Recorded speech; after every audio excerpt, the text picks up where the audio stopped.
शेतकरी मित्रांनो, या जुलै महिन्यामध्ये शेतकऱ्याला कळेल फक्त 30 ते 35 दिवसात मालामाल असं जबरदस्त आणि महत्वाचं पीक तुमच्या समोर घेऊन आलेलो आहे.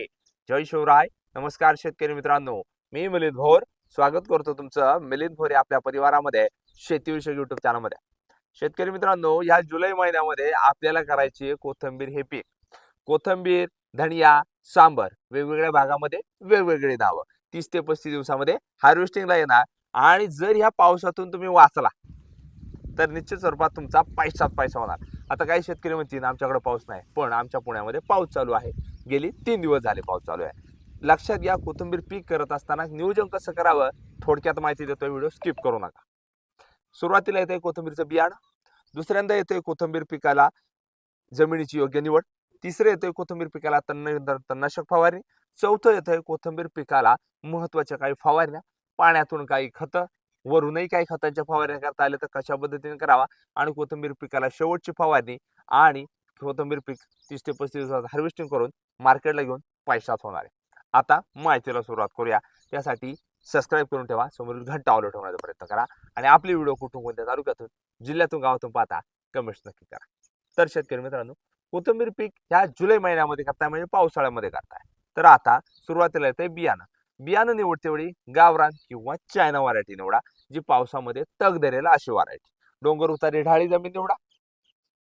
पाण्याचा वापर वरून पाऊस तर पडणार आहे, पाटपाण्यावर करा किंवा सिंचन प्रकार तुम्ही रेन पाईप स्प्रिंकलर करू शकता.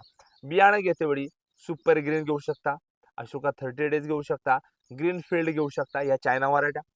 आता गावरान व्हरायटी तुम्हाला घ्यायची असल्यास आपण काय करू शकतो, काळा वाय असेल ही व्हरायटी निवडू शकतो. चायना व्हरायटीमध्ये एकरी 15 ते 20 किलो बियाणं, गावठी व्हरायटीमध्ये 40, 50, 60, 70, 80 किलो याप्रमाणे बियाणं. पेरणी करत असाल तर 30-40 किलो, हाताने टाकत असाल तर 80 किलो. एखाद्याचा हात दाट पातळ असू शकतो. आता कोथिंबीर पिकाची लागवड, पेरणी केली, पाणीही भरलं.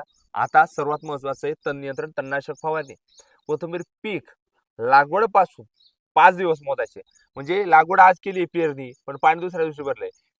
पाणी भरायच्या दिवशी म्हणजे ज्या दिवशी पाणी भरलंय तो दिवस पासून पुढं 5 दिवसांनी बरोबर आपल्याला तणनाशक फवारणी करायची. रान ओलं असणं गरजेचं आहे.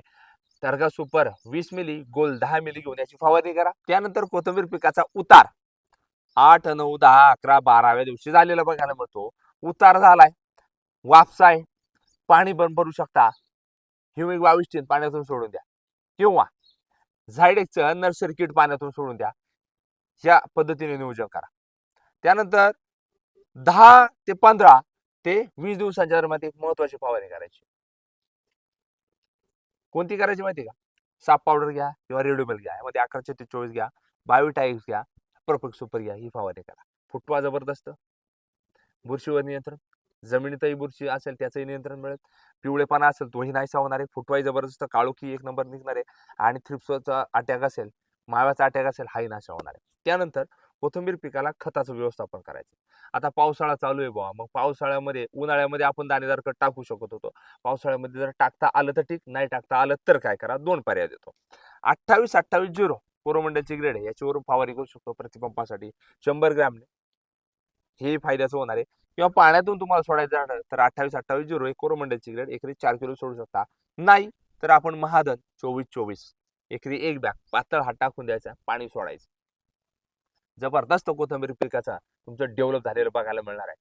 आता सर्वात महत्वाचं, कोथिंबीर पीक पिवळे पडणे, टीक पडणे, त्याचबरोबर लालसर कडा होणे, याच्यावर नियंत्रण कसं मिळवावं, तर आपल्याला कॅब्रिओ टॉपची फवारणी करायची किंवा मेरिऑनची फवारणी करायची. यासोबत आपल्याला एखादं टॉनिक घ्यायचं, एखादं कीटकनाशक घ्यायचं. मात्र शेवटची फवारणी कोथिंबीर पिकाला आता उपटणीला येणार आहे 5 दिवस आधी बुवा, तर आपल्याला जिब्रॅलिक ऍसिडची फवारणी करायची. लक्षात घ्या, ही महत्वाची फवारणी आहे. आणि कोथिंबीर पीक 30 ते 35 दिवसामध्ये हार्वेस्टिंगला येणार आहे. एक गोष्ट लक्षात घ्या, सर्वात महत्वाची सांगतो, तुम्हाला कोणी सोशल मीडियावर सांगितलंय की नाही मला माहित नाही. कोथिंबीर पीक शेवटच्या 5 दिवसामध्ये जबरदस्त डेव्हलप होतं. आणि यामध्ये जर तुम्ही बाजारभावामध्ये सापडला, पावसामध्ये वाचला, निश्चित स्वरूपात एकरी भरघोस असं उत्पादन आणि पैशाही झालेल्या शेतकऱ्याला निश्चित स्वरूपात बघायला मिळणार. ही आपली माहिती आवडली, अजून देखील मिलिंद युट्यूब चॅनल सबस्क्राईब केलं असेल ना, सबस्क्राईब नक्की करा. समोरील घंटा ऑल ठेवण्याचा प्रयत्न करा. आपली ही व्हिडिओ कुठून कोणत्या तालुक्यातून जिल्ह्यातून गावातून पाहता कमेंट्स नक्की करायचे. धन्यवाद. जय जवान जय किसान.